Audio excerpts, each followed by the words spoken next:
एक युवा चरवाहे की भेड़ों की चीखें आमतौर पर शांत पर्वत श्रृंखला में गूंज रही थीं।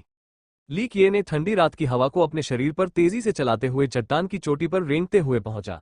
उसका शरीर पसीने से भीगा हुआ था। 13 साल की उम्र में ली किए जैसा छोटा लड़का इस पर्वत श्रृंखला पर चढ़ने के लिए अपनी पूरी ताकत लगा रहा था। रात के आसमान में ये दृश्य किसी को भी भयावह अनुभूति दे सकता था। यद्यपि रात शांत थी, ली किए का मन अनिश्चितता की ज्वाला से पीड़ित हो रहा था। गरीब परिवार से होने के कारण उनके माता पिता दोनों किसान थे। 7 साल की उम्र में उन्होंने चरवाहे के रूप में अपना जीवन शुरू किया। उनका पारिवारिक नाम ली था। उनका नाम ली किए इसलिए रखा गया क्योंकि जन्म के बाद वे 7 दिन और 7 रात रोते रहे। आज उसने अपने दैनिक कार्य पूरे कर लिए थे, लेकिन भोर होते होते उसे ध्यान आया कि उसकी अगुआ भेड़ कहीं खो गई है। वो चिंता में डूबा हुआ उसे खोजने के लिए वापस पर्वत श्रृंखला की ओर दौड़ा। पूरी पर्वत श्रृंखला छानने के बाद भी उसे अपनी भेड़ की परछाई तक नहीं मिली। खोई हुई भेड़ और उसके दुष्ट मालिक झांग दाहू के बारे में सोचते हुए ली किए को अपने दिल में बुरी घटना की आशंका होने लगी। अचानक ली किए को एक जगह का ख्याल आया जहां भेड़ें हो सकती हैं। केवल एक ही जगह थी जिसकी उसने खोज नहीं की थी, अमर दानव गुफा। जैसे ही उसने अपने सामने अमर दानव गुफा की ओर देखा, उसने देखा कि अंधेरी रात में पर्वत श्रृंखला प्राचीन उजाड़ युग के एक भयंकर जानवर की तरह लग रही थी। उसका मुंह खुला हुआ लग रहा था, जो मानव मांस के लिए भूखा था। अपने चारों ओर से भेड़ियों की चीखें सुनकर वो डर से कांपने से खुद को नहीं रोक सका। अमर दानव गुफा को आसपास के क्षेत्र में शापित भूमि माना जाता था। किंवदंती के अनुसार इस स्थान पर एक दुष्ट दानव का शासन था, जो किसी भी अत्याचारी को तुरंत भस्म कर देता था। कोई भी व्यक्ति कभी भी इस गुफा से जीवित बाहर नहीं निकल पाया था। इस समय झांग दाहू के चाबुक की आवाज ली किए के कानों में गूंज उठी। अगर ली किए ने वाकई भेड़ें खो दी हैं, तो झांग दाहू निश्चित रूप से उसके शरीर को चाबुक से चीर देगा।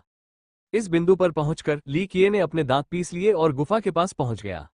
रात में उसका शरीर गायब हो गया। आह! एक छोटे लड़के की दयनीय चीख ने शांत रात्रि को भंग कर दिया। ली किए की भयभीत आवाज एक बार फिर गूंजी, तुम क्या चाहते हो? आह! अचानक चीखें बंद हो गईं। अमर दानव गुफा की गहराई में अज्ञात समय के बाद एक खतरनाक आवाज ने चुप्पी तोड़ी। अच्छा, मेरा अमर डाक क्रो आखिरकार पूरा हो गया है। चूंकि केवल एक आत्मा की कमी थी, इसलिए आज मैं थोड़ी देर के लिए आपकी आत्मा उधार ले लूंगा।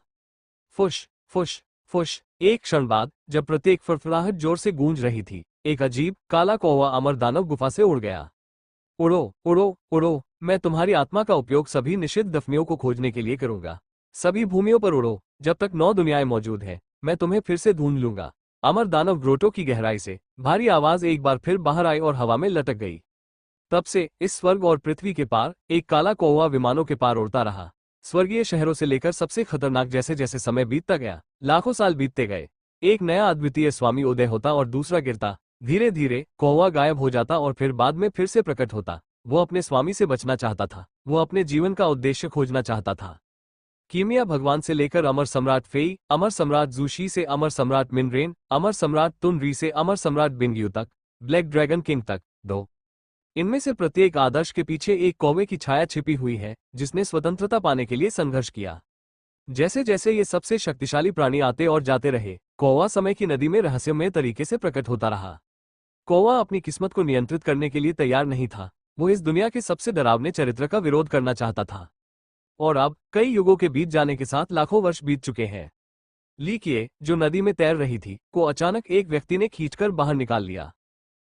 जैसे ही उसे बाहर घसीटा जा रहा था, ली किए अचानक जाग गया। उसकी पहली प्रतिक्रिया उछलने की थी, क्योंकि वह अपने शरीर से अपरिचित था, अपने पैर जमाने में असमर्थ। वो लगभग जमीन पर गिर गया।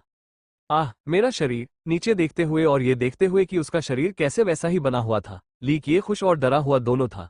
अंतहीन लहरों और हवाओं से लड़ते हुए हजारों संघर्षों के बाद भी डार्क क्रो ली किए अपने शरीर को वापस पाने के बाद भी अपनी भावनाओं को रोक नहीं सका।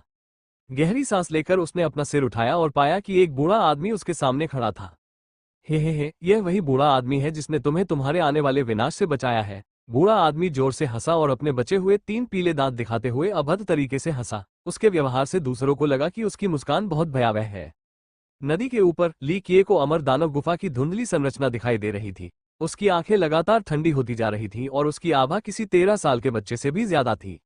ली किए ने गहरी सांस ली और फिर बूढ़े आदमी को घूरने लगा। थोड़ी देर बाद उसने आखिरकार पूछा, मैं तुम्हें कैसे संबोधित करूं, बूढ़े आदमी? शुद्धिकरण धूप प्राचीन संप्रदाय, बूढ़े शैतान। बूढ़े आदमी ने अपना मुंह खोले हुए उत्तर दिया। अभी भी उसके 3 सुनहरे दांत दिख रहे थे। वो मुस्कुरा रहा था और हर जगह थूक रहा था। शुद्धिकरण धूप प्राचीन संप्रदाय, ली किए ने धीरे से फुसफुसाया। इस नाम ने उसे अपने मन में बंद यादों को याद दिला दिया। ये यादें उस समय की थी जब वो अभी भी डार्क क्रो के शरीर में कैद था। ली किए ने अपना संयम वापस पाया और बूढ़े व्यक्ति से पूछा, इस समय स्वर्ग की इच्छा किसके पास है? बूढ़ा आदमी अभी भी मुस्कुरा रहा था और उसने जवाब दिया, स्वर्ग की इच्छा, है ना? अभी इस युग में कोई भी स्वर्ग की इच्छा को पूरा करने में सक्षम नहीं है। अमर सम्राट ताकोम कहाँ है? बूढ़े व्यक्ति की प्रतिक्रिया सुनने के बाद ली किए का व्यवहार उदास हो गया। वो कितने समय से सो रहा था? 1 लाख से ज्यादा सालों से। एक अमर सम्राट ताकोम 30,000 वर्षों से लापता है। ली किए ने एक बार फिर बूढ़े आदमी से पूछा, स्वर्ग रक्षक महल के काले ड्रैगन राजा के बारे में क्या? कोई नहीं जानता। ब्लैक ड्रैगन किंग अमर सम्राट ताकोम के साथ ही गायब हो गया। बूढ़े शैतान ने अपना सिर हिलाया। ये सुनकर ली किए के चेहरे पर अचानक से बदलाव आ गया। उसने फिर से अमर दानव गुफा की ओर देखा और आखिरकार उसे समझ आ गया कि उसने अपना शरीर वापस क्यों पा लिया था। चलो चलते हैं। उदास भाव के साथ ली किए ने मुड़कर चलना शुरू कर दिया। उसे इस बात की परवाह नहीं थी कि बूढ़ा शैतान उसका पीछा कर रहा है या नहीं। छद्म अमरता का अनुभव करने के बाद वो ठीक से जानता था कि उसे क्या करना है। स्वर्ग रक्षक महल वर्तमान समय में एक अविश्वसनीय रूप से शक्तिशाली वंश था। उस युग में जब ब्लैक ड्रैगन किंग, एक अद्वितीय गुरु, अभी भी जीवित था, 9 दुनियाओं में कोई भी उसका मुकाबला नहीं कर सकता था। उन्हें पूरी 3 पीढ़ियों तक सम्मान दिया गया। यद्यपि वो 30,000 वर्षों से लापता था, फिर भी स्वर्ग रक्षक महल इस क्षेत्र में अहंकारपूर्वक खड़ा था। इस समय लगभग 13 वर्ष की आयु का एक छोटा लड़का और 3 सुनहरे दांतों वाला एक बूढ़ा आदमी स्वर्ग रक्षक महल के बाहर खड़े थे। महल के बाहरी शहर की परिधि से बाहर ली किए ने औपचारिक पैसे जलाते हुए फुसफुसाते हुए कहा, छोटे काले ड्रैगन, तुम्हें चिंता करने की जरूरत नहीं है। तुमने मुझे मेरा शरीर, मेरा जीवन वापस पाने में मदद की है। एक दिन मैं तुम्हारा बदला लेने के लिए बुरी भूमि को नष्ट कर दूंगा। समारोह समाप्त होने के बाद ली किए ने अपने सामने स्वर्ग रक्षक महल को देखा। दृश्य अभी भी वही था, लेकिन लोग अब वहां नहीं थे। सब कुछ विदेशी हो गया था। उसे लिटिल ब्लैक ड्रैगन के साथ पुराने दिनों की याद आ गई। उनके प्रयासों से जमीन से इस शहर का निर्माण करने की याद उसके दिमाग में ताजा थी। दुर्भाग्यवश 30,000 वर्षों के बाद भी बहुत से लोग पर्दे के पीछे छिपे काले कौवे को याद नहीं कर पाए। चलो हम सफाई धूप प्राचीन संप्रदाय में वापस चलते हैं। इस समय बूढ़े व्यक्ति ने ली किए पर नजर डाली और अपने 3 चमकदार सुनहरे दांतों को दिखाते हुए अपना उद्देश्य बताया। चलो चलते हैं। ली किए ने शांति से अपना सिर हिलाया। चाहे ये बूढ़ा आदमी कितना भी शानदार या रहस्यमय क्यों न हो, उसकी उत्पत्ति ली किए को आश्चर्यचकित नहीं कर सकती थी। ली किए ने अनगिनत कठिनाइयों का सामना किया था और उसकी आत्मा लाखों वर्षों से डार्क क्रो के अंदर फंसी हुई थी। युग दर युग वो अमर सम्राटों के साथ कंधे से कंधा मिलाकर चला और कीमिया भगवान का दोस्त बन गया। तो वास्तव में उसे क्या आश्चर्यचकित कर सकता था? जब वे जा रहे थे तो एक बेहद खूबसूरत और सुंदर लड़की महल से बाहर निकली। वो स्वर्ग से आए एक परी, एक दूसरी दुनिया की देवी जैसी लग रही थी। जैसे ही वो बाहर निकली, उसने अनजाने में समारोह से बची हुई आग के अवशेषों के साथ साथ उसके पास कुछ रहस्यमय प्रतीकों को भी देखा। इन प्रतीकों को देखने के बाद उसकी अभिव्यक्ति में काफी बदलाव आया। अभी यहाँ कौन समारोह कर रहा था? पास में ही मौजूद एक बूढ़ा नौकर तुरंत जानकारी लेने के लिए इधर उधर गया और नतीजे लेकर वापस आया। शहर के पहरेदारों का कहना है कि एक बूढ़ा आदमी और 13 साल की उम्र का एक छोटा लड़का अभी अभी यहाँ आए थे। वे समारोह के पैसे जला रहे थे। लड़की ने आदेश दिया, पीछा करो और उन्हें तुरंत ढूंढो। महाराज को अभी भगवान के पर्वत पर जाना है। बूढ़े नौकर ने झिझकते हुए कहा। देवी ने धीरे से चिल्लाकर कहा, उन्हें ढूंढो। फिर उनका शरीर गायब हो गया और वो उन दोनों को खोजने के लिए अंतरिक्ष में उड़ चली। अंत में वो उन्हें खोजने में असमर्थ रही। वो अपनी खोज के बाद निराश होकर महल में लौट आई। आग के पास के प्रतीक उसके सिर में रह गए। ये प्रतीक लंबे समय से प्रकट नहीं हुए थे, तो फिर वे हजारों साल बाद बाहरी इलाकों में क्यों दिखाई दिए? क्या वे दोस्त थे या दुश्मन? एक पुराने वफादार सेवक ने बताया, महाराज, हम उन लोगों को नहीं ढूंढ पाए जो समारोह के पैसे जला रहे थे। देवी ने गंभीर भाव से आदेश दिया, सभी को आदेश दो कि वे ध्यान रखें कि यदि उन 2 लोगों के बारे में कोई खबर मिले तो तुरंत मुझे बताएं। नौकर यह सुनकर बहुत हैरान हुआ। स्वर्ग रक्षक महल की वर्तमान शक्ति और उनकी देवी की प्रतिष्ठा के साथ उसके लिए इतनी गंभीर अभिव्यक्ति दिखाना दुर्लभ होगा। नौकर ने पूछा, तो फिर भगवान के पर्वत की यात्रा के बारे में क्या ख्याल है? इसे रद्द करो। देवी ने कहा, मुझे उन प्राचीन पुस्तकों को पढ़ना है जो पूर्वजों ने पीछे छोड़ दी हैं। कुछ अजीब हो रहा है। इसके बाद वो तुरंत स्वर्ग रक्षक महल के निषिद्ध क्षेत्र के सबसे गहरे हिस्से में चली गई। क्लींजिंग अगरबत्ती प्राचीन संप्रदाय स्वर्गीय रत्न साम्राज्य के राष्ट्र में रहता था। ये संप्रदाय एक अमर सम्राट वंश था जिसका इतिहास बहुत लंबा था। सम्राटों के युग की शुरुआत में अमर सम्राट मिनरेन गर्व से शिखर पर खड़ा था और उसने एक संप्रदाय की स्थापना की जिसका नाम क्लींजिंग अगरबत्ती रखा गया। दुर्भाग्य से लाखों वर्षों के बाद ये समय की कसौटी पर खरा नहीं उतर सका और इसकी क्षमाशील प्रकृति नहीं रही। संप्रदाय अब अमर सम्राट की श्रेणी का नहीं रहा और अब वो अतीत की तरह भूमि पर शासन नहीं कर सकता था। चाहे उसने कितनी भी कोशिश की हो, वह न तो अपने प्राचीन गौरव को पुनः प्राप्त कर सका और न ही अपने निरंतर और धीमे पतन को रोक सका। बड़े, मेरे पास बुरी खबर है। एक नश्वर ने कहा है कि वह चाहता है कि हम उसे मुख्य शिष्य के रूप में स्वीकार करें। एक शिष्य ने जल्दी से सफाई धूप प्राचीन संप्रदाय के पहले बुजुर्ग को सूचना दी। जब यह बुजुर्ग बाहर निकल रहा था, उसे पहाड़ से नीचे उतार दो। शिष्य की ओर एक नजर भी डाले बिना पहले बुजुर्ग ने आगे कहा, तुम इतनी हास्यास्पद बात की रिपोर्ट क्यों कर रहे हो? एक नश्वर व्यक्ति अपने संप्रदाय का प्रमुख शिष्य बनना चाहता है। क्या मजाक है? प्रमुख शिष्य संप्रदाय के गुरु के शिष्य के समान ही होता है, जिसके भविष्य में संप्रदाय का गुरु बनने की सबसे अधिक संभावना होती है। बेशक जब संप्रदाय का गुरु मौजूद नहीं होता तो भी पहला बुजुर्ग व्यक्तिगत रूप से इन मामलों का ध्यान रख सकता था। शिष्य हकलाते हुए बोला, लेकिन उसकी सिफारिश बूढ़े शैतान ने की थी। अपनी भौहें ऊपर उठाते हुए पहले बुजुर्ग ने दुखी होकर दोहराया, बूढ़े शैतान? क्या उसे शराब ने रिश्वत दी थी? क्या इसीलिए वो एक नश्वर की सिफारिश कर रहा है? बूढ़ा शैतान संप्रदाय से संबंधित था, लेकिन संप्रदाय इस बूढ़े को मान्यता नहीं देना चाहता था। यद्यपि नाम बहुत वीरतापूर्ण लगता था, परंतु इस बूढ़े व्यक्ति ने संप्रदाय को पूरी तरह से बदनाम कर दिया था। ओल्ड डेविल में 3 अच्छे गुण थे। वो पैसे खर्च करने, झूठ बोलने और वेश्यालयों में मौज मस्ती करने में बहुत माहिर था। यही कारण था कि उसे ओल्ड डेविल कहा जाता था। 2 उसने अंत तक कोई विधि नहीं सीखी थी, लेकिन संप्रदाय के भीतर उसकी पृष्ठभूमि बहुत ही चौंकाने वाली थी। अफवाह है कि वह पिछले संप्रदाय गुरु का नाजायज बच्चा था। यही कारण था कि जब अंतिम संप्रदाय गुरु का निधन हुआ तो उसने पुराने शैतान की देखभाल के लिए वर्तमान संप्रदाय गुरु से पूछा। हालांकि एक और अफवाह थी कि ओल्ड डेविल 2 पीढ़ियों पहले संप्रदाय के गुरु से एक कमीना था, क्योंकि पिछले संप्रदाय के गुरु ने इस व्यक्ति पर बहुत बड़ा एहसान किया था। इसलिए उसके पास इस कचरे को स्वीकार करने के अलावा कोई विकल्प नहीं था और उसने अनिच्छा से ओल्ड डेविल की देखभाल की। पिछले संप्रदाय के गुरु के मरने से पहले उसने वर्तमान संप्रदाय के गुरु से ओल्ड डेविल की देखभाल करने के लिए भी कहा। चाहे उसका पिता कोई भी हो, पूरे संप्रदाय और उसके उच्च वर्ग को बूढ़े आदमी से कोई प्यार नहीं था। उन्हें बूढ़े शैतान के चरित्र के बारे में अपमानजनक शब्दों से घृणा थी और दुनिया में फैली अफवाहों की उन्हें कोई परवाह नहीं थी। वरिष्ठों से लेकर निम्नतम श्रेणी के शिष्यों तक संपूर्ण संप्रदाय ने बिना किसी साधना के इस वृद्ध व्यक्ति का स्वागत नहीं किया। पहला बुजुर्ग झुंझलाहट में चिल्लाया, तो क्या हुआ अगर यह बूढ़े शैतान की सिफारिश थी? इस नश्वर को पहाड़ से नीचे धकेल दो। इस घटना ने उसकी सुबह और अच्छा मूड बर्बाद कर दिया था। लेकिन उसने कहा कि उसके पास ओल्ड डेविल से क्लींजिंग इंसेंस प्राचीन ऑर्डर है। शिष्य डर के मारे एक बार फिर हकलाया। शुद्धिकरण धूप प्राचीन आदेश। ये शब्द सुनने के बाद पहले बुजुर्ग की अभिव्यक्ति काली पड़ गई। स्थिति पर शांति से विचार करने के बाद उसने जल्दी से आदेश दिया, सभी बुजुर्गों को इकट्ठा करो और नश्वर को भव्य कक्ष के बाहर प्रतीक्षा करने के लिए कहो। शुद्धिकरण धूप प्राचीन संप्रदाय में कुल 6 बुजुर्ग थे। शुद्धिकरण धूप प्राचीन आदेश के 4 शब्द सुनने के बाद अन्य 5 जल्दी से बैठक में आ गए। संप्रदाय के कुलपति अमर सम्राट मिनरेन थे, जिन्होंने इनमें से 3 आदेश पीछे छोड़ दिए थे। 2 को संप्रदाय ने पुनः प्राप्त कर लिया था, लेकिन तीसरा ओल्ड डेविल के हाथों में चला गया।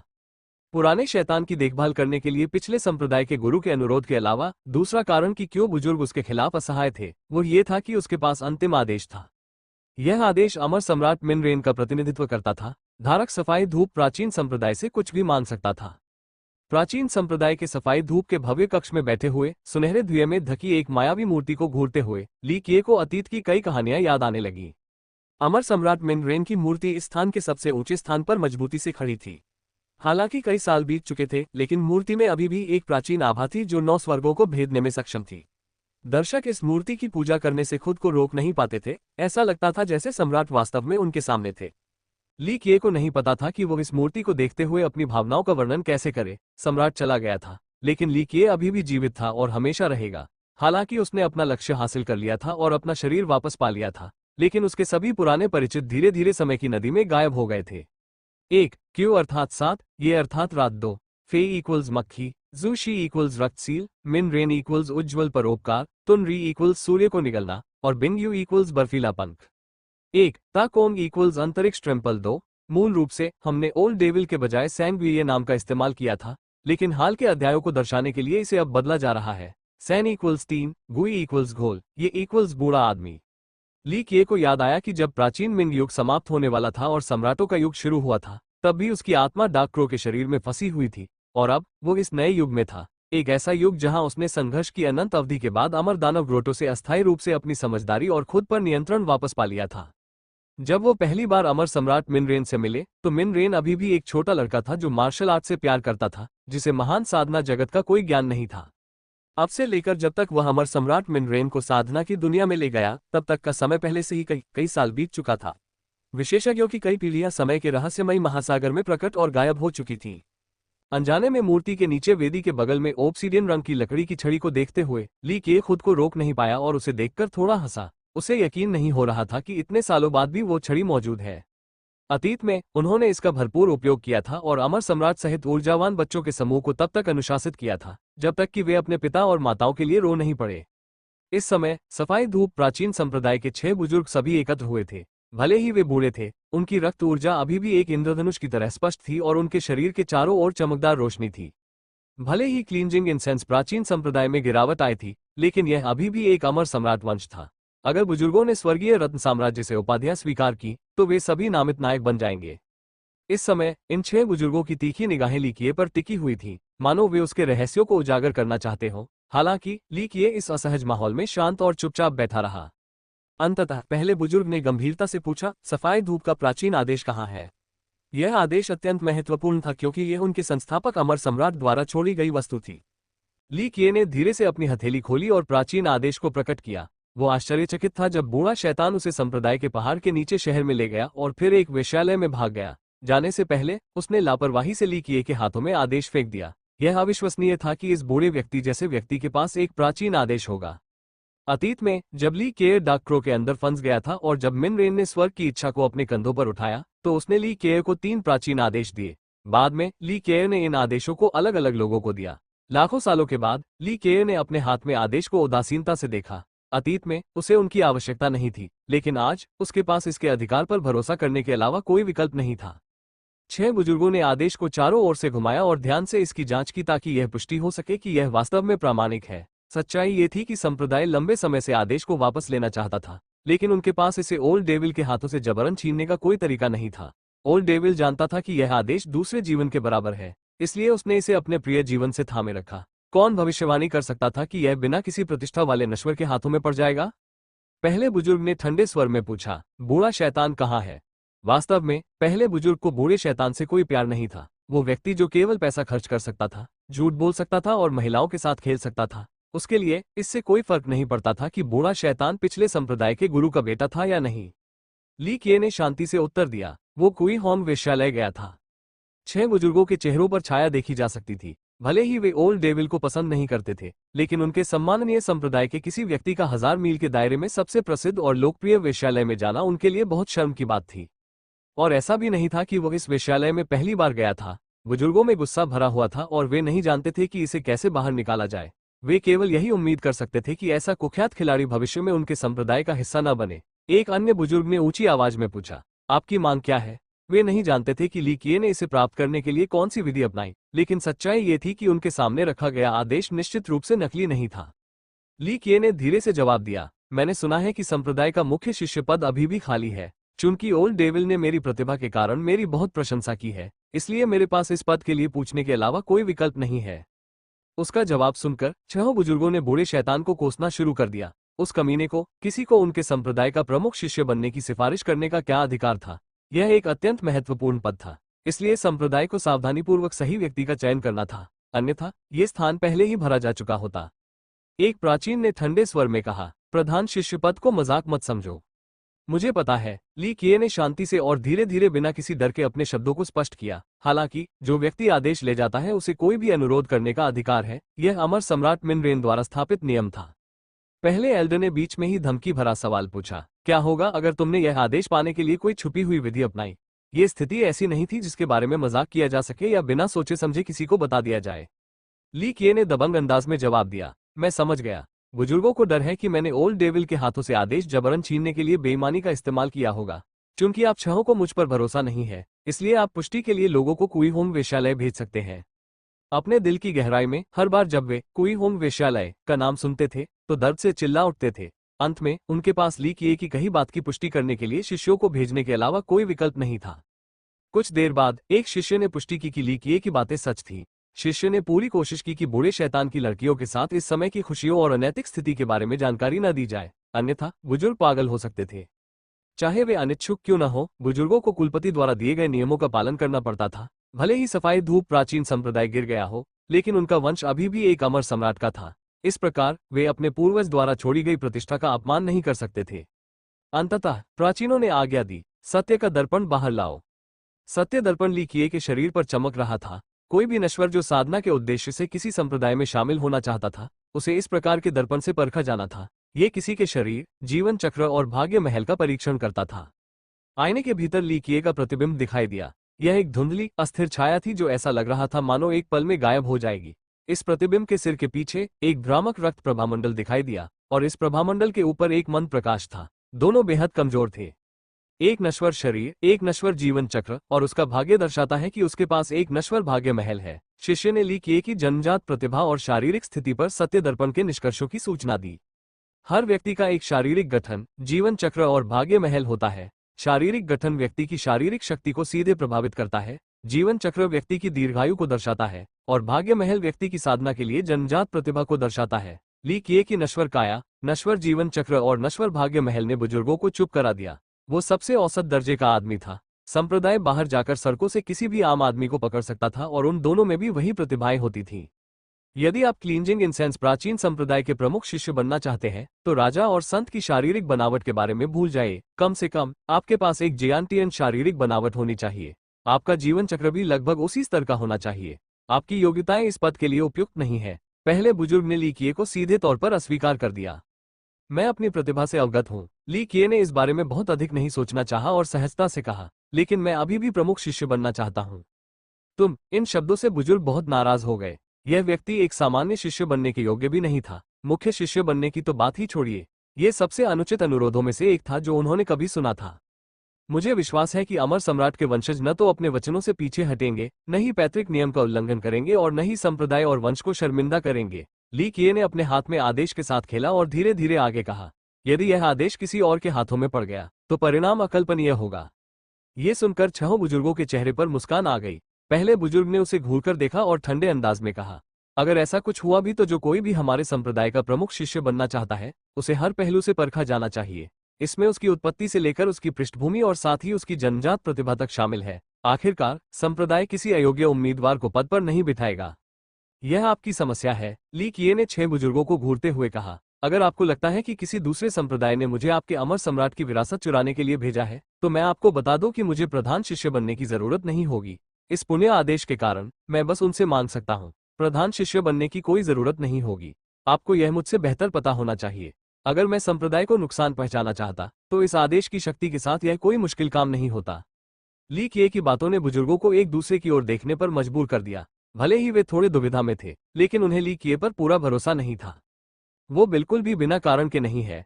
6 बुजुर्गों में से एक, एल्डर काउ ने धीरे से जवाब दिया, अगर आदेश बाहर घूमता रहता है तो क्या ये हमारे लिए एक छिपा हुआ खतरा नहीं होगा? हम आदेश वाले किसी भी व्यक्ति को मना नहीं कर सकते, इसलिए हम उसके अनुरोध को स्वीकार कर सकते हैं। पहले बुजुर्ग ने ठंडे स्वर में उत्तर दिया, हम इस मामले को हल्के में नहीं लिया जा सकता। एक अन्य बुजुर्ग ने कहा, अतीत से लेकर अब तक मुख्य शिष्य हमेशा संप्रदाय गुरु के सीधे अधीन रहने वाला शिष्य रहा है। चाहे हम उसका अनुरोध स्वीकार करें या न करें, किसी भी तरह से हमें पहले इस निर्णय के बारे में संप्रदाय गुरु की राय लेनी चाहिए, फिर उसके बाद चुनाव करना चाहिए। ये बात तो समझ में आती है। अंत में मुख्य शिष्य संप्रदाय के गुरु का प्रत्यक्ष शिष्य होगा। बाकी बुजुर्ग सहमत हो गए।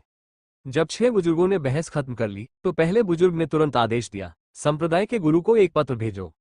पत्र को तुरंत संप्रदाय के गुरु सु योंगहुआन को भेज दिया गया और 6 बुजुर्गों को बहुत जल्दी जवाब मिल गया। उन्हें आश्चर्य हुआ कि जवाब में बताया गया था कि संप्रदाय के गुरु ने वास्तव में ली किए को मुख्य शिष्य बनने की अनुमति दी थी। पहले बुजुर्ग ने पत्र को 3 बार पढ़ा और पुष्टि की कि उसने गलत नहीं पढ़ा है, इसलिए वो गुस्से से चिल्लाया, वाकई अविश्वसनीय, संप्रदाय का गुरु बहुत जल्दबाजी कर रहा है। एल्डर काउ ने शब्दों से समझाया, भाई गु, अगर संप्रदाय गुरु सहमत हो गए हैं तो हम अभी भी बहस क्यों कर रहे हैं? अंत में मुख्य शिष्य अभी भी संप्रदाय गुरु का प्रत्यक्ष शिष्य है, इसलिए चुनाव संप्रदाय गुरु के हाथों में है। संप्रदाय का गुरु बहुत जल्दबाजी कर रहा है। आह! एक अन्य बुजुर्ग ने अपना सिर हिलाया और आह भरी। एल्डर काउ ने जोरदार ढंग से मुस्कुराते हुए कहा, ऐसा ही हो, हमारे पास कोई और विकल्प नहीं है। आखिरकार अगर हम आदेश को पुनः प्राप्त कर सकते हैं तो हमने संप्रदाय के लिए एक महान सेवा की होगी। प्रथम बुजुर्ग बहुत असंतुष्ट होते हुए भी किसी तरह उत्तर देने में सफल रहे। 3 दिन बाद पूर्वजों का सम्मान करने के बाद आप औपचारिक रूप से हमारे संप्रदाय के प्रमुख शिष्य बन जाएंगे। ली किए अभी भी बिना किसी आश्चर्य के वहां बैठा हुआ था। वो केवल जोर से हंसा। मेरे मुख्य शिष्य बनने से मेरी व्यक्तिगत सुरक्षा के लिए 1 या 2 हथियार की आवश्यकता होगी, है ना? सभी बड़े लोग ये देखकर हैरान थे कि वो इस भारी माहौल में कितना सहज था। आखिरकार लड़का सिर्फ 13 साल का था, लेकिन उसका शांत व्यवहार एक तानाशाह जैसा था जो एक क्षेत्र पर अपना दबदबा बनाए हुए था और सब कुछ उसके नियंत्रण में था। उसके जैसे नश्वर में इतनी हिम्मत कैसे हो सकती है? पहले बुजुर्ग ने ली किए पर एक नजर डाली और अपना सिर हिलाते हुए उससे कहा, हालांकि हमने तुम्हें मुख्य शिष्य के रूप में स्वीकार किया है, लेकिन हम तुम्हें केवल एक सामान्य हथियार ही दे सकते हैं। यदि तुम एक दुर्जेय खजाने या अमर सम्राट योग्यता कानून की इच्छा रखते हो तो तुम्हें संप्रदाय में योगदान देना होगा। ली केयर ने केवल मुस्कुराया। उसका लक्ष्य निश्चित रूप से अमर सम्राट योग्यता कानून या कोई अद्वितीय तकनीक नहीं थी। उसका असली लक्ष्य कुर्सी पर पड़ी काली लकड़ी की छड़ी थी। छड़ी पर अपनी नजर हटाते हुए ली केयर ने जोर दिया, ठीक है, मुझे वो लकड़ी की छड़ी चाहिए। वो लकड़ी की छड़ी? चाहो बुजुर्गों के शरीर आश्चर्य से कांप उठे। छड़ी का इस्तेमाल सिर्फ पूर्वजों के सम्मान में जलाए जाने वाले समारोह के बाद राख इकट्ठा करने के लिए किया जाता था। यह हमेशा से वहां थी और किसी को भी इसमें कोई दिलचस्पी नहीं थी। बुजुर्गों ने सोचा कि ली किए अपनी नई हैसियत का इस्तेमाल करके खजाने की मांग करेगा, लेकिन वो तो बस एक लकड़ी की छड़ी चाहता था। यह मांग उनकी उम्मीदों से परे थी। ली किए ने अनर्गल तरीके से कहा, चूंकि मैं मुख्य शिष्य हूं, इसलिए मेरा पद सम्मान के योग्य है। छड़ी भव्य कक्ष की है और यह पूरे संप्रदाय का पैतृक भव्य कक्ष है। ये सफाई धूप प्राचीन संप्रदाय की शक्ति का प्रतिनिधित्व करता है, इसलिए यह मुख्य शिष्य के रूप में मेरी वर्तमान स्थिति के योग्य है। ली किए के तर्क को सुनने के बाद छह बुजुर्गों ने एक दूसरे को आंखें खोलकर देखा। उन्होंने मन ही मन सोचा, यह मूर्ख बच्चा और वह शापित प्लेबॉय बूढ़ा शैतान निश्चित रूप से एक साथ है। ठीक वैसे ही जैसे एक बैल दूसरे बैल की तलाश करता है जबकि एक घोड़ा दूसरे घोड़े को ढूंढता है। एक मूर्ख लोग एक साथ आते हैं, यहाँ इसका अर्थ होगा।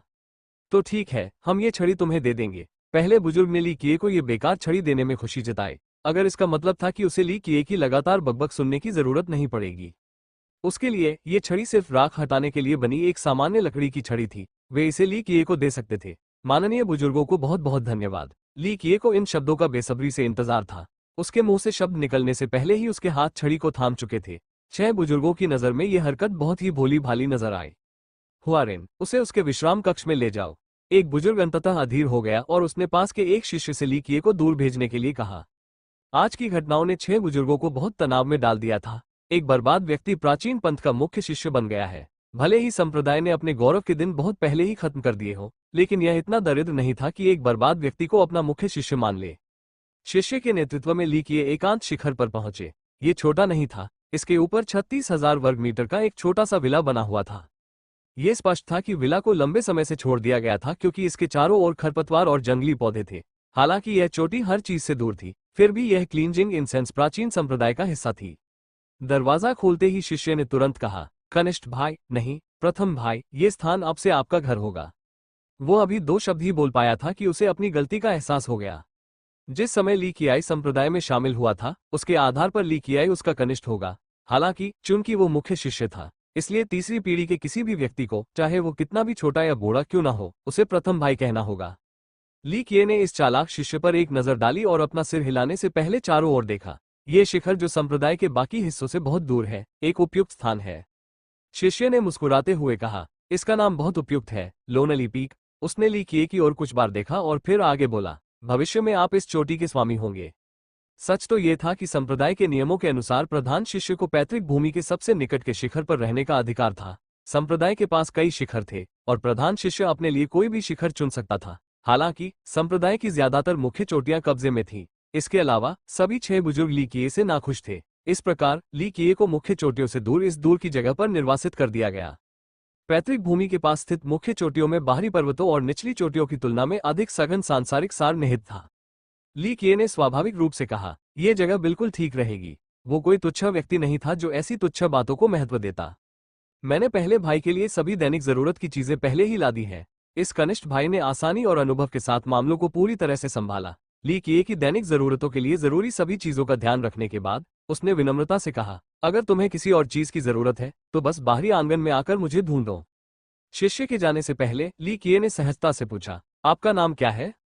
शिष्य अचानक पूछे गए सवाल से हैरान था। वो ली किए के बारे में बहुत अच्छा नहीं सोचता था। उसकी प्रतिभा इतनी कम थी कि उसे नियमित शिष्य के रूप में भी स्वीकार नहीं किया जाता था। कक्ष में पहले ली किए की हरकतों के कारण दूसरों को लगा कि वो मूर्ख है। हालांकि वर्तमान ली किए जो शांत और सहज था, उसने इस शिष्य को अंदर से उलझन में डाल दिया। उसे नहीं पता था कि ली किए पागल था या उसने पहले से ही सब कुछ सोच लिया था। इस शिष्य ने तुरंत होश संभाला और ली किए को उत्तर दिया, पहले भाई, इस छोटे भाई का नाम नान हुआयरेन है। मैं बाहरी प्रांगण का रखवाला हूँ। मेरा नाम ली केय है। ली केय ने धीरे से सिर हिलाया। पिछले 10 लाख वर्षों में जो लोग उसकी असली उत्पत्ति और नाम जानते थे, उनकी संख्या उंगलियों पर गिनी जा सकती थी। नान हुआइरेन के जाने के बाद ली किए ने आराम नहीं किया। उसने यार्ड की सफाई शुरू कर दी और पूरे पहाड़ को साफ कर दिया। काम को स्वीकार्य मानक तक पूरा करने के बाद सुनसान पहाड़ घर जैसा लगने लगा। ली किए ने सब कुछ व्यवस्थित और साफ सुथरे तरीके से किया, धीरे धीरे लेकिन स्थिर। अगर कोई संयोगवश राहगीर उसकी सफाई की हरकतें देख लेता तो उसे यकीन नहीं होता कि वो सिर्फ 13 साल का है। जब तक ये थकाऊ काम पूरा हुआ तब तक आसमान काला हो चुका था। ली किए को थकान और भूख लग रही थी। वो धीरे धीरे विला के सामने बैठ गया। गहरी सांस लेते हुए उसने अपनी कमर के पास रखी लकड़ी की छड़ी निकाली। उसने ध्यान से उस छड़ी को देखा जिसका इस्तेमाल लोग राख हटाने के लिए करते थे। उसकी यादें धीरे धीरे उसके सामने आने लगीं, जिससे उसके चेहरे पर एक कड़वी मुस्कान आ गई। दुनिया का मानना था कि अगर कोई अमर सम्राट स्वर्ग की इच्छा को पूरा करने में सफल हो जाता है तो वह अमर हो जाएगा। हालांकि अगर ऐसा था तो अमर सम्राट मिनरेन, अमर सम्राट टुनरी और प्रत्येक युग के अन्य सभी अद्वितीय साधक कहाँ थे? वे कहाँ चले गए? ली किए ने धीरे धीरे अपना संयम वापस पाया और छड़ी से धूल और राख हटाई। अंततः उसका असली रूप सामने आया। यह एक ऐसी छड़ी थी जिसकी लंबाई 1 मीटर थी। हजारों सालों तक आग में जलने के बाद भी इसने बिना किसी दोष के अपना मूल रूप बरकरार रखा था। हालांकि दूसरों की नजर में ये सिर्फ एक साधारण लकड़ी की छड़ी थी जिसमें कोई जादुई गुण नहीं था। ली किए ने लकड़ी की छड़ी को धीरे से पोंछते हुए फुसफुसाया, सर्पदंड छड़ी। अपने हाथ में ये लकड़ी की छड़ी लेकर उसकी यादें उसे अवर्णनीय भावनाओं का अनुभव कराती थीं। उन दिनों में जब मिनरेन स्वर्ग की इच्छा के बिना था, ली क्यूई ने इस भावी अमर सम्राट के गुरु के रूप में बच्चों के एक समूह को पढ़ाया था जो मिनरेन के वफादार सेनापति होंगे। चूंकि ली क्यूई उन्हें अच्छी तरह से तैयार करना चाहता था, इसलिए उसने विशेष रूप से दानव वन से सर्पदंड छड़ी ली। वे किशोर जो 9 लोगों को अपने पैरों तले रौंदते थे, वे सभी इस छड़ी के शिकार थे। अपने प्रशिक्षण को समाप्त करने के बाद उन्होंने छड़ी को यहाँ सफाई धूप प्राचीन संप्रदाय में छोड़ दिया और यहाँ यह अब तक रहा है। छड़ी को कसकर पकड़ते हुए ली किए ने खुद को अपनी यादों में और भी गहराई से डुबो दिया। अमर दानव गुफा से बच निकलना एक सफलता थी और उसने आखिरकार डार्क क्रो के नियंत्रण से अपने शरीर और आत्मा को वापस पा लिया। हालांकि समय दयालु नहीं था। हर कोई जो उसके दोस्त और परिवार हुआ करता था, जैसे कि कीमिया भगवान, अमर सम्राट जूशी, अमर सम्राट मिनरेन और यहाँ तक कि 3 युगों तक जीवित रहने वाले शानदार ब्लैक ड्रैगन किंग, सभी इस दुनिया को छोड़ चुके हैं। उजाड़ युग की शुरुआत में वो केवल एक युवा चरवाहा था। खोई हुई भेड़ को खोजने के लिए वो गुफा में गया और अमर दानव गुफा द्वारा कैद कर लिया गया। उसे युग युग में अपने स्वामी द्वारा उसके कौवे के शरीर में बताए गए मार्ग पर चलने के लिए मजबूर किया गया। उस समय ली किए बहुत डर गया था। वह बिना रुके निषिद्ध कब्रों के पार 9 भूमियों में 9 दुनियाओं में यात्रा करता हुआ उड़ता रहा और अंत में उसके पास अमर दानव गुफा में लौटने के अलावा कोई विकल्प नहीं था। हालांकि इस वजह से उसने दुनिया के अनगिनत खतरों और रहस्यों का अनुभव किया था। वो ऐसी जमीनों से गुजरा जहां एक अपराजय पुण्य प्रतिमान भी दूर रह सकता था। युगों युगों की कठिनाइयों में डूबी उसकी इच्छाशक्ति अडिग हो गई। तब से वो हमेशा के लिए अमर दानव ग्रोटो का गुलाम बनकर रहने के लिए तैयार नहीं था। उसने अपनी आत्मा के भीतर सभी अमर आत्मा मोहरों और संरचनाओं को काटने के लिए एक भव्य योजना बनाई। डार्क क्रो के शरीर से बचने के लिए, अपनी स्वतंत्रता के लिए और अपने शरीर को पुनः प्राप्त करने के लिए उसने लगातार कई प्रतिभाशाली लोगों को साधना के मार्ग पर आगे बढ़ाया। इनमें से सबसे महान युवा स्वर्ग की इच्छा प्राप्त करने के लिए आकाश के नीचे अद्वितीय मार्ग पर लड़ने में सक्षम थे। लेकिन आज जब ली किए एक बार फिर से मानव बनने के लिए अपने पुराने शरीर में लौटा तो उसके सभी दोस्त उसे छोड़ चुके थे। अपनी पीड़ा को दूर करने के लिए अंतिम गहरी सांस लेते हुए उसने एक बार फिर सभी बाधाओं को नष्ट करने और अमर दानव गुफा में रहने वालों की आत्माओं को चकनाचूर करने के अपने संकल्प को मजबूत किया। पूरे संप्रदाय में नए प्रधान शिष्य की खबर फैल चुकी थी। उच्च वर्ग के लोग नाखुश थे, लेकिन प्राचीन व्यवस्था के कारण वे इस मामले में कुछ नहीं कर सकते थे। ली किए जैसे बेकार व्यक्ति को केवल किस्मत ही मिली, बस इतना ही। हालांकि तीसरी पीढ़ी बहुत नाराज थी। प्रधान शिष्य मूल रूप से उनमें से एक होना चाहिए था और उसे सबसे बड़ा योगदान देने वाला होना चाहिए था और साथ ही वो जो बड़ों द्वारा दिए गए सभी परीक्षणों में उत्तीर्ण होना चाहिए था। उसे संप्रदाय गुरु की शिक्षाओं का आशीर्वाद मिलेगा और सम्राट स्तर की तकनीकों का ज्ञान प्राप्त होगा। अंततः वो भविष्य में संप्रदाय गुरु बन जाएगा। वर्तमान स्थिति में शिष्यों की दूसरी पीढ़ी में से किसी को भी नहीं चुना गया, जिसका अर्थ है कि प्रमुख शिष्य निश्चित रूप से तीसरी पीढ़ी के शिष्यों में से ही चुना जाएगा। सबसे ज्यादा विद्रोह करने वाले लोग सबसे प्रतिभाशाली शिष्य थे, जिनकी योग्यताएं और मूल सबसे ज्यादा थे। उन्हें लगा कि ली किए ने उन्हें धोखा दिया है। इस प्रकार संप्रदाय में उथल पुथल मच गई। कुछ प्रतिभावानों ने क्रोधित होकर कहा, नश्वर शरीर, नश्वर जीवन चक्र और नश्वर भाग्य महल वाले नश्वर को प्रधान शिष्य होने का कोई अधिकार नहीं है।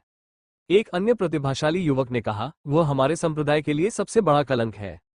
क्लींजिंग इंसेंस प्राचीन आदेश प्राप्त करने के लिए उसे कौन दोषी ठहरा सकता है? यहाँ तक कि बुजुर्गों ने भी इसे स्वीकार कर लिया है। कुछ पुराने प्रतिभाशाली लोगों ने शोक व्यक्त किया, लेकिन वे केवल स्थिति को स्वीकार कर सकते थे।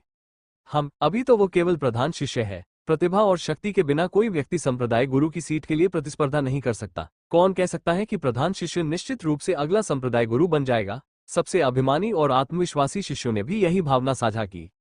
एक व्यक्ति जो थोड़ा उत्सुक था बोला, यदि वो सही और गलत में अंतर नहीं जानता तो मुझे उसे थोड़ा बहुत सिखाने में कोई आपत्ति नहीं होगी।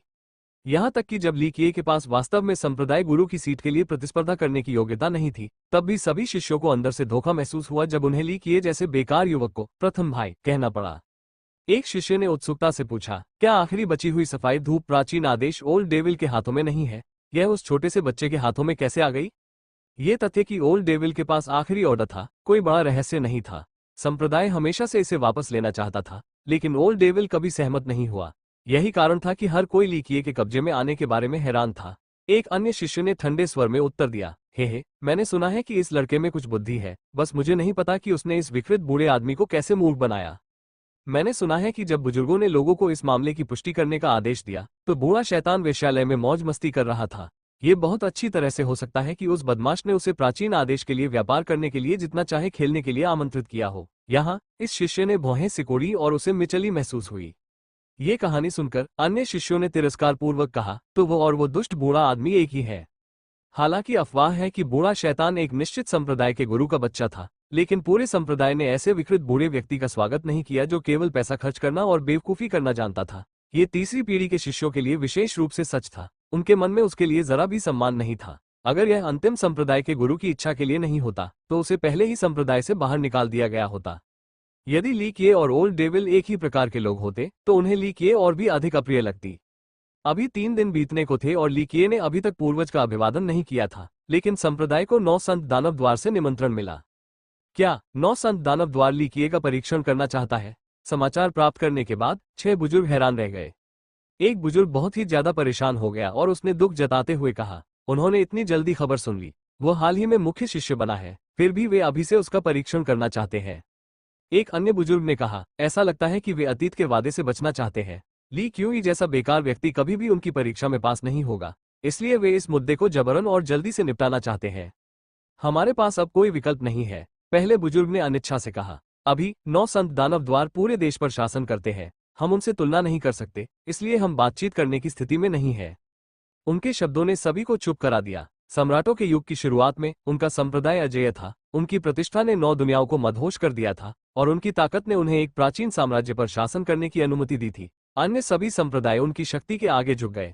पूरी दुनिया में कोई भी अस्तित्व पुराने सफाई धूप प्राचीन संप्रदाय की स्थिति के लिए खतरा नहीं हो सकता था।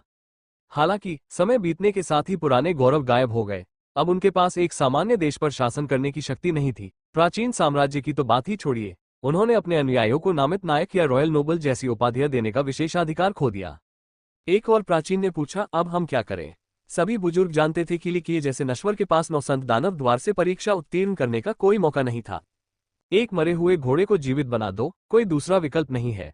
दूसरे बुजुर्ग ने उत्तर दिया, अगर वो किसी तरह सफल हो जाता है तो हम 9 संत दानव द्वार के साथ ससुराल बन जाएंगे।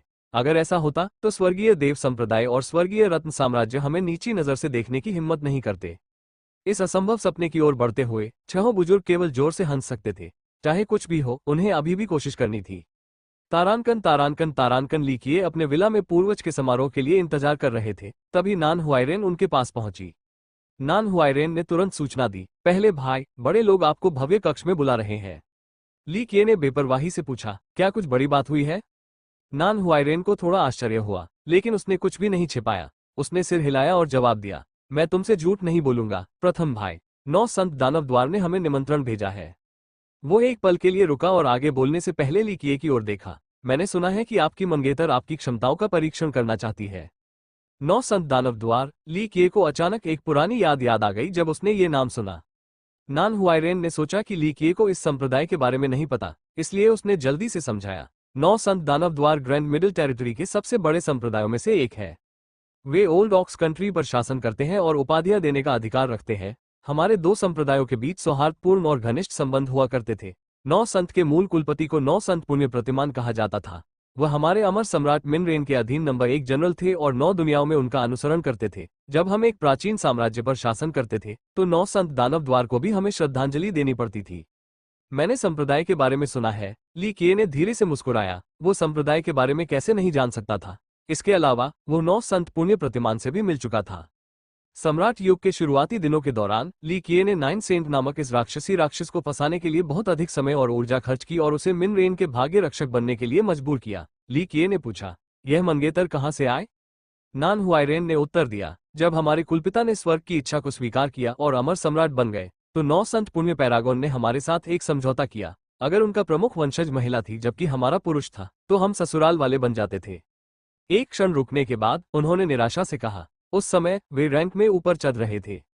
मुझे लगता है कि अतीत में बूढ़े मुर्गे की एक महिला शिष्या थी। सुनने के बाद ली किए ने चुपचाप एक बार फिर से बुदबुदाया और अतीत को याद किया। वह गहरी नींद में जाने के बाद इसके बारे में भूल गया था क्योंकि यह बहुत महत्वपूर्ण बात नहीं थी। आपने क्या कहा महान भाई? नान हुआइरेन ने पूछा क्योंकि उसने सुना नहीं था। ली किए ने सहजता से पूछताछ टाल दी, कुछ नहीं। तो इस समय उनकी प्रमुख वंशज एक महिला है? ये सर्वविदित है कि हमारे दोनों संप्रदायों के बीच लंबे समय से कोई ससुराल संबंध नहीं रहा है। इस युग में उनकी प्रमुख वंशज वास्तव में एक महिला है। वह ली किए की अभिव्यक्ति को देखने के लिए एक सेकंड के लिए रुका। मैंने ये भी सुना है कि उनके वंशज ली शूंग्यान में जन्मजात राजा जैसी काया है। नान हुआइरेन की कहानी सुनकर ली किए को स्थिति की पूरी समझ हो गई थी। 9 संत दानव द्वार स्वाभाविक रूप से ऐसी योग्यता और क्षमता वाले वंशज का विवाह एक गिरते हुए संप्रदाय के शिष्य से नहीं करना चाहते थे। ली किए ने हल्की हंसी में कहा, इससे चीजें थोड़ी और दिलचस्प हो जाती हैं। नान हुआइरेन ने हैरानी से शांत ली किए को देखा। उसे अजीब लगा कि 13 साल की उम्र में एक साधारण लड़का एक शाही रईस की तरह सब कुछ झेलने में सक्षम था, जिसने कई परीक्षणों से गुजरा था। अगर नान हुआइरेन की बातें कोई और सुन रहा होता तो वो चिंतित हो जाता, यहाँ तक कि डर भी जाता। हालांकि ली किए ने पूरी तरह से सामान्य ज्ञान को धोखा दिया और अपने उदासीन रवैये के साथ आगे बढ़ता रहा। तारांकन तारांकन तारांकन। ली किए के पैतृक कक्ष में प्रवेश करने पर पहले बुजुर्ग ने ठंडे स्वर में पूछा, क्या नान हुआइरेन ने आपको वर्तमान स्थिति के बारे में सूचित किया है? सच कहा जाए तो 6 बुजुर्गों ने ली क्यूई जैसे व्यर्थ व्यक्ति का स्वागत नहीं किया। हालांकि वर्तमान स्थिति के कारण उन्हें उम्मीद थी कि वो पूरी तरह से बेकार नहीं होगा और वो केवल भाग्य के माध्यम से 9 संत दानव द्वार की परीक्षा पास कर सकता है। इस समय सफाई धूप प्राचीन संप्रदाय को वास्तव में एक मजबूत समर्थन की आवश्यकता थी, जैसे कि 9 संत दानव द्वार जैसे विशालकाय व्यक्ति के साथ ससुराल बनना। भले ही सफलता की संभावना बहुत कम थी, फिर भी वे कोशिश करना चाहते थे। ली किए ने हल्के से अपना सिर हिलाया, माननीय बुजुर्ग, मैं पूरी तरह से समझ गया हूँ। अच्छा, जब तक तुम इस परीक्षण में सफल हो जाओगे हम तुम्हें अच्छा इनाम देंगे। पहले बुजुर्ग का स्वर बर्फ की तरह ठंडा था, मानो ली किए के शांत व्यवहार का मजाक उड़ा रहा हो। ली किए ने शालीनता से मुस्कुराते हुए विनम्रता से कहा, मैं परीक्षण में भाग लेने के लिए बहुत इच्छुक हूँ, लेकिन मेरी 3 शर्तें हैं। दृष्ट, एक बुजुर्ग ने चिल्लाकर कहा, तुम बुजुर्गों के सामने बातचीत करने की हिम्मत कर रहे हो?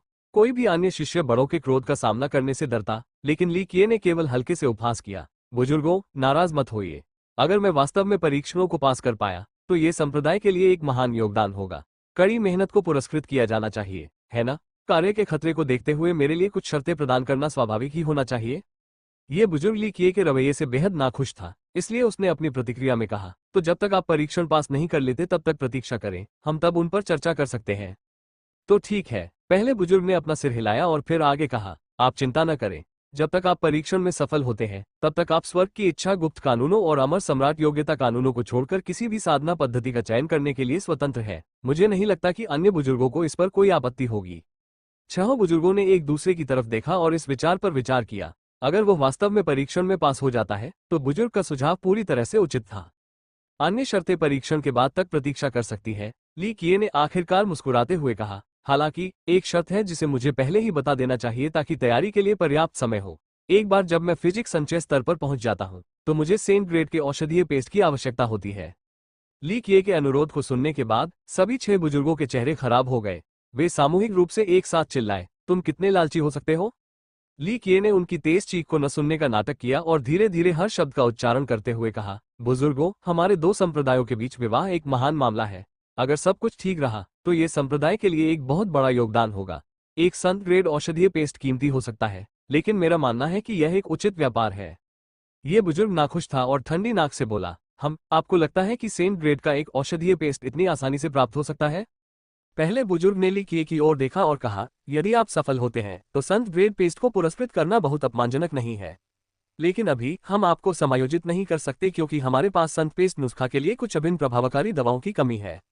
बुजुर्ग की शारीरिक भाषा को देखते हुए ली किए ने मन ही मन निराशा में आह भरी। वो सफाई धूप प्राचीन संप्रदाय के बारे में बहुत अधिक सोच रहा था। अतीत में इसका खजाना व्यवहारिक रूप से असीम था। इसमें अमर ग्रेड पेस्ट भी शामिल थे, इसलिए संत पेस्ट तुलना में तुच्छ थे। ठीक है, मैं एक कदम पीछे हटूंगा, मुझे उच्चतम ग्रेड का किंग पेस्ट चाहिए। बुजुर्गों ने एक दूसरे की तरफ देखा। आखिरकार पहले बुजुर्ग ने मान लिया, यह मैं स्वीकार कर सकता हूं, लेकिन शर्त यह है कि तुम्हें फिर भी सफल होना होगा। ली किए ने पहले बुजुर्ग की ओर मुस्कुराते हुए जवाब दिया, इसके अलावा 9 संत दानव द्वार के लिए रवाना होने से पहले मेरी एक और छोटी सी विनती है। ये जाने बिना कि यह कितना खतरनाक होगा, मुझे कुछ तकनीकें सीखनी होंगी और 1 या 2 रक्षात्मक हथियार रखने होंगे। 6 एल्डरों में से एक एल्डर काउ ने असंतोष से कहा, हाँ, तो ऐसा लगता है कि आप अभी भी थोड़े चालाक हैं और व्यक्तिगत लाभ के लिए इस स्थिति का फायदा उठाने की कोशिश कर रहे हैं। पहले बुजुर्ग ने वास्तव में इस धारणा से सहानुभूति जताई और अपना सिर हिलाया। इसके बारे में क्या ख्याल है? आंतरिक संप्रदाय में तकनीक और हथियार है, आप केवल एक ही चुन सकते हैं। दूसरे बुजुर्ग क्या सोचते हैं?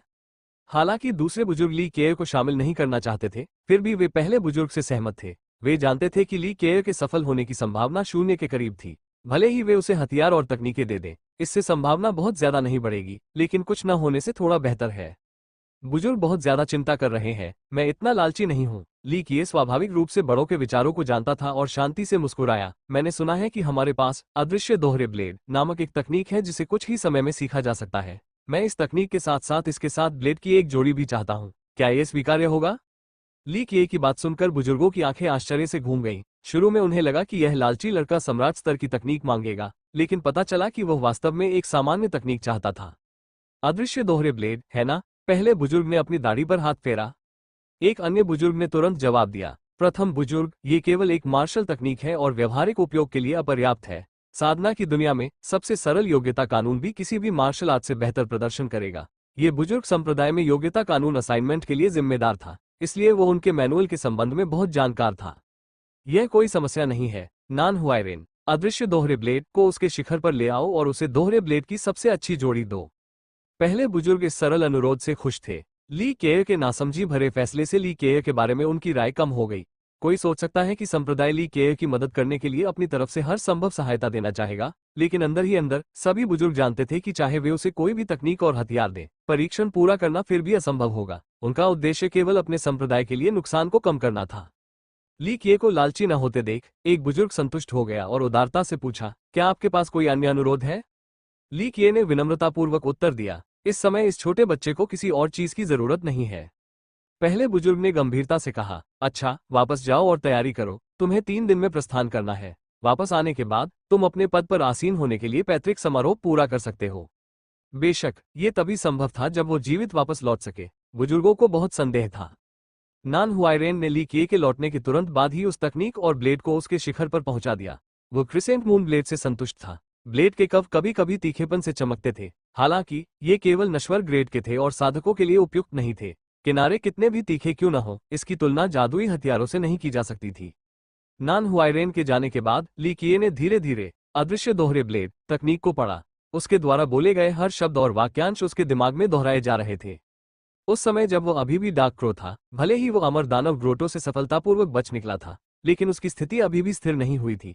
कभी कभी वो अभी भी ग्रोटो से प्रभावित होता था। जब भी उसे ऐसा महसूस होता तो वो तुरंत खुद को सील कर लेता और अपनी आत्मा को गहरी नींद में जाने के लिए मजबूर कर देता। उसने प्रत्येक युग में सबसे खतरनाक स्थानों पर जाने के लिए कई कष्टदायक वर्ष बिताए थे। वो कई गुरुओं के हाथों में पड़ गया था और उसे कई कष्टों को पार करना पड़ा था, लेकिन इसके कारण वो कई पुण्य कानूनों, यहाँ तक कि सम्राट के पुण्य कानूनों और अमर तरीकों को देखने में सक्षम था। क्योंकि उसे डर था कि एक दिन वो खुद को नियंत्रित नहीं कर पाएगा और अमर दानव गुफा में वापस बुलाया जाएगा, इसलिए उसने हमेशा उन विधियों और तकनीकों के बारे में अपनी यादें मिटा दी जो उसने गुफा के हाथों में पड़ने से बचने के लिए सीखी थी। हालांकि कीमिया भगवान और अमर सम्राट जूशी ने एक रहस्यमय विधि बनाई जिससे ली किए को इन सर्वोच्च तकनीकों की सच्चाई को तुरंत समझने में मदद मिली जब उसने उन्हें फिर से देखा। अभी अदृश्य दोहरे ब्लेड में महारत हासिल करने के लिए जरूरी हर चीज याद आ गई थी। गहरी सांस लेते हुए और अपने दिमाग में मौजूद मैनुअल की तुलना अपने सामने लिखे संस्करण से करते हुए उसने पाया कि तकनीक में कुछ कमी थी। इससे वो बहुत चिंतित हो गया। वास्तव में अदृश्य दोहरे ब्लेड जैसी तकनीकों के लिए भागों का गायब होना सामान्य बात थी। अंत में ये शीर्ष तक पहुंचने के लिए पर्याप्त नहीं था। साधकों की नजर में ये केवल एक छोटी कला थी। लाखों वर्षों के बाद सफाई धूप प्राचीन संप्रदाय में बहुत से लोगों ने वास्तव में इस तकनीक को नहीं सीखा। एक बार फिर अपने दिमाग को केंद्रित करते हुए ली किए ने अंततः तकनीक के पीछे छिपी सच्चाई को समझ लिया और धीरे से मुस्कुराया। यद्यपि उसका शरीर, जीवन चक्र और भाग्य महल सभी नश्वर श्रेणी के थे, फिर भी उसका ज्ञान और इच्छा शक्ति सभी प्रतिभाशाली लोगों से ऊपर थी। इससे भी महत्वपूर्ण बात यह थी कि जब वो डार्क क्रो था तो उसे कई तरह की यातनाएं दी गई। एक समय ऐसा भी था जब उसे 10,000 साल तक कैद में रखा गया था, लेकिन वो सूरज को नहीं देख पाया था, इसलिए उसकी इच्छा शक्ति बहुत मजबूत थी। कोई भी चीज उसे हिला नहीं सकती थी और कोई भी मुश्किल उसे कभी पीछे हटने के लिए मजबूर नहीं कर सकती थी। उन्होंने धीरे से मैनुअल थपथपाया। तकनीक में महारत हासिल करने के उनके प्रयास ने अतीत की उनकी स्मृति को जगा दिया था, एक रहस्य जो वर्तमान युग में कोई भी शिष्य नहीं जानता था। उस वर्ष युवा मिनरेन अदृश्य दोहरे ब्लेड तकनीक का अभ्यास करता था। बाद में जब वो 9 दुनियाओं पर शासन करने वाला अमर सम्राट बन गया तो उसे इस तकनीक की याद आई। उसने एक बार फिर इसे साधना शुरू किया, धीरे धीरे सामान्य मार्शल तकनीक को पूर्ण किया। बेशक ये सामान्य तकनीक सम्राट योग्यता कानूनों के बराबर नहीं थी जो उसने बनाए थे। स्वर्ग की इच्छा गुप्त कानूनों की तो बात ही छोड़िए। मिनरेन खुद भी नहीं चाहते थे कि उनके वंशज इस तकनीक का अभ्यास करें। इस प्रकार ये तकनीक सहस्राब्दियों तक संप्रदाय के पुस्तकालय में निष्क्रिय पड़ी रही। किसी ने भी अमर सम्राट द्वारा स्वर्गारोहण के बाद गढ़ी गई तकनीक के पीछे के शानदार सत्य को नहीं समझा था। जब ली किए ने मिनरेन को तकनीक में निपुणता हासिल करते देखा तो वह हमेशा उसे चिढ़ाता था। भले ही यह मार्शल तकनीक अपने चरम पर हो और शाही कुलीनों को मारने में सक्षम हो, कोई भी इसका उपयोग नहीं करना चाहेगा। सामान्य साधक केवल बाहरी गुणों को ही देख सकते थे, इसलिए यह मार्शल तकनीक अंधेरे में रहती थी। ली किए द्वारा चिढ़ाए जाने के बाद भी अमर सम्राट मिनरेन केवल मुस्कुराए। यह अप्रत्याशित था कि ली किए ने वास्तव में इस मार्शल आर्ट के भाग्य के बारे में सही अनुमान लगाया था।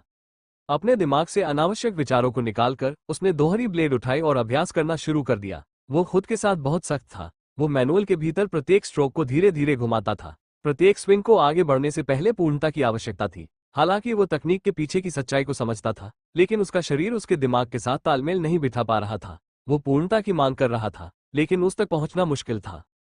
हालांकि ली किए को रोका नहीं गया। वो मार्शल आर्ट का अभ्यास करता रहा जो हर वार के बाद और भी परिष्कृत होता गया। एक रात के बाद उसने 300 से ज्यादा बार ब्लेड घुमाए और धीरे धीरे गहन सत्य को समझ लिया। धीरे धीरे उसका हर ब्लेड ज्यादा से ज्यादा सटीक होता गया। हालांकि उसके पास असंख्य यादें और स्वर्ग भयंकर रहस्य थे, फिर भी वो समझ गया कि अगर वो अमर दानव ग्रोटो को पूरी तरह से नष्ट करना चाहता है तो उसे अपने लक्ष्य को प्राप्त करने के लिए अपने प्रयासों को 10 गुना नहीं 100 गुना बढ़ाना होगा। वर्तमान युग में अमर दानव ग्रोटो को उससे बेहतर कोई नहीं समझता था। इन 3 दिनों में ली किए ने अपना विला नहीं छोड़ा था। उसने अपने ब्लेड को सही करने के लिए खुद को आंतरिक गर्भगृह में कैद कर लिया। जीवन में बहुत सारी अनिश्चितताएं थी, इसलिए उसे आने वाली किसी भी आपदा का मुकाबला करने के लिए शीर्ष स्थिति में होना चाहिए। तारानकन तारानकन तारानकन 3 दिन बाद 9 संत दानव द्वार की यात्रा शुरू होने वाली थी। केवल नान हुआयरेन और मो उपनाम वाले एक संप्रदाय रक्षक ही साथ आ रहे थे।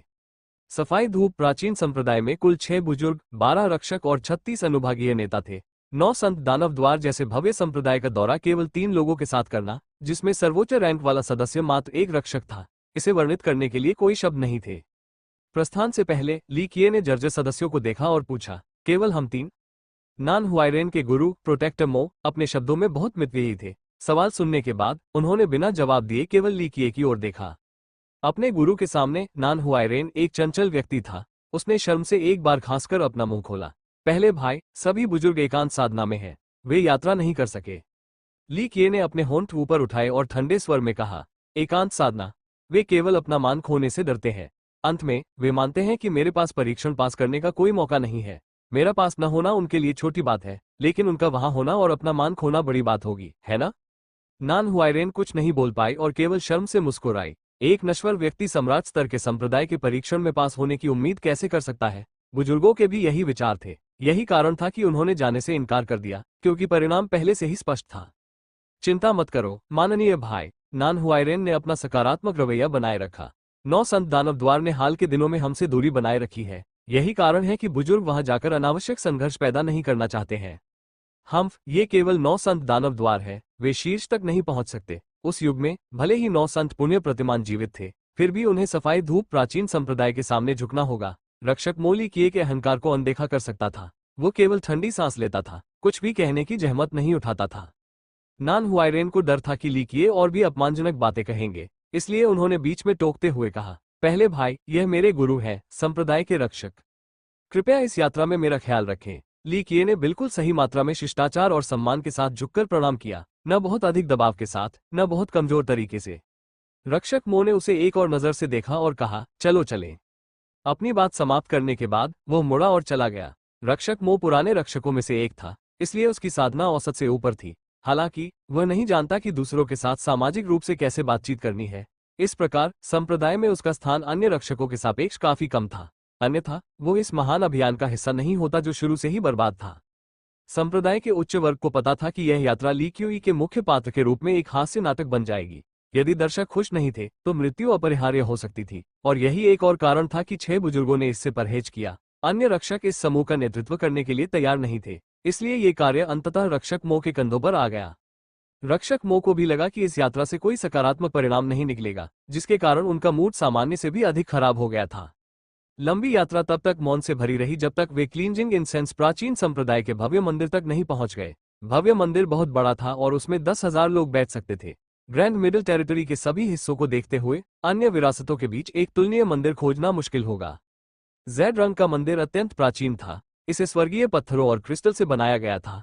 ऊपर अमर सम्राट मिनरेन द्वारा व्यक्तिगत रूप से उकेरी गई सुलेख था। शब्दों से एक साहसी आभा निकलती थी जो समझ से परे थी। प्रत्येक शब्द और वाक्यांश ऐसा लगता था मानो वो अस्तित्व को मिटा सकता है।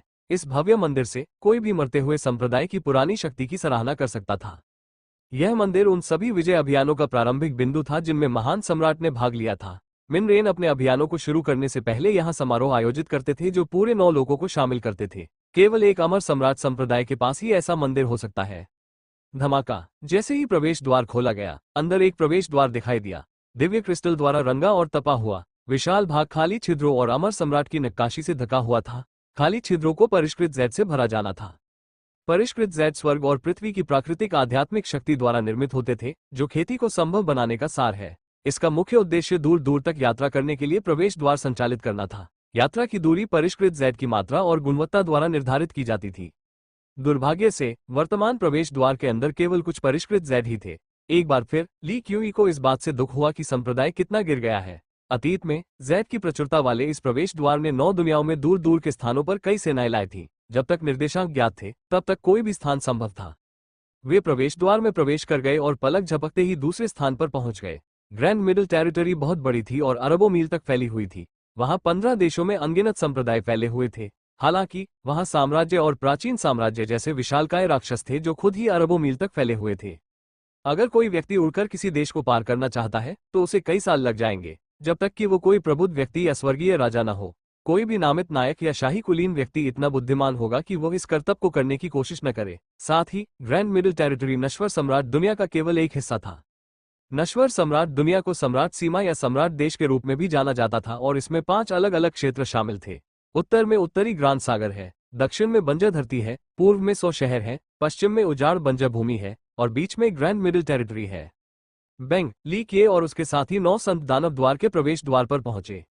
जैसे ही वे बाहर निकले उन्हें लगा कि प्राकृतिक आत्मा का सार किसी भी जगह से कहीं ज्यादा सघन था जहां वे गए थे। जहां तक नजर जाती थी ये वास्तव में एक स्वर्गीय संप्रदाय था। 9 संत दानव द्वार का स्थान लाखों मील तक फैला हुआ था। ये पहाड़ों और नदियों से भरा हुआ था जिसमें राजसी झरने और स्वर्गीय पेड़ थे जो स्वर्ग को भेज सकते थे। जहां तक नजर जाती थी बादलों में तैरते और छिपे हुए संगमरमर के महल भी थे। सबसे गहरे खांचों में कोई भी भेदने वाली आभा पा सकता था जो पूरे देश में चमकती थी। कोई यह मान सकता है कि इन आभाओं की उत्पत्ति चौंकाने वाले स्वर्गीय खजानों से हुई थी। यह एक शक्तिशाली संप्रदाय की तस्वीर थी। इस माहौल और स्थान के साथ यह कोई आश्चर्य की बात नहीं थी कि यह एक देश पर शासन कर सकता था। इसकी तुलना में क्लींजिंग इंसेंस प्राचीन संप्रदाय अपने जीवन के अंत में एक बेसहारा बूढ़े व्यक्ति के समान था। मैं देख रहा हूं कि यह बड़े भाई मो हैं, बहुत दिनों से नहीं मिले। जब वे तीनों प्रवेश द्वार से बाहर निकले तो एक बूढ़ा आदमी अपने शिष्यों को स्वागत समारोह में ले जाता हुआ दिखाई दिया। वो व्यक्ति उनके संप्रदाय का एक अनुभागीय नेता था। उसका अंतिम नाम फू था, जो एक ठंडे और स्थिर चेहरे का स्वामी था। उसकी आंखों में एक शक्तिशाली नजर थी और उसके शरीर से एक चमकदार आभा निकलती थी। उसका स्वाभाविक स्वभाव ऐसा था जो कमजोर आत्माओं में भी डर पैदा कर सकता था। भले ही वो केवल एक अनुभागीय नेता था, लेकिन उसके पास एक नामित नायक की ताकत थी जो उसके शरीर से निकलने वाली आभा से स्पष्ट थी। क्लींजिंग इंसेंस प्राचीन संप्रदाय में केवल एक बुजुर्ग ही नामित नायक की उपाधि के लिए पात्र होगा। क्या यह आपका प्रमुख शिष्य है? यह सही है, ली किए मेरे संप्रदाय का प्रमुख शिष्य है। रक्षक मो ने कड़वी मुस्कान दी। ली किए की प्रतिभा और शारीरिक बनावट पर गर्व करने लायक कुछ नहीं था। ये ट्रायल एक दोस्ताना प्रतियोगिता है। भाई मो को इसकी चिंता करने की जरूरत नहीं है। सेक्शनल लीडर फू ने एक सौम्य मुस्कान दिखाए। ली किए ने सेक्शनल लीडर फू की तरफ मुस्कुराते हुए अपनी भावनाओं को व्यक्त किया। ये केवल एक परीक्षण है, ये शिखर तक नहीं पहुंच सकता। अनुभागीय नेता फू ने ली किए की धूर्त टिप्पणी को नजरअंदाज कर दिया और इसके बजाय रक्षक मो से बातचीत की। भाई मो, कृपया मेरे पीछे आओ। उनके मन में एक नामित नायक का ली किए जैसे कनिष्ठ के साथ बहस करना उसके स्तर के व्यक्ति के लिए अनुचित होगा। दूसरी ओर रक्षक मो ने गुस्से से ली किए को घूर कर देखा।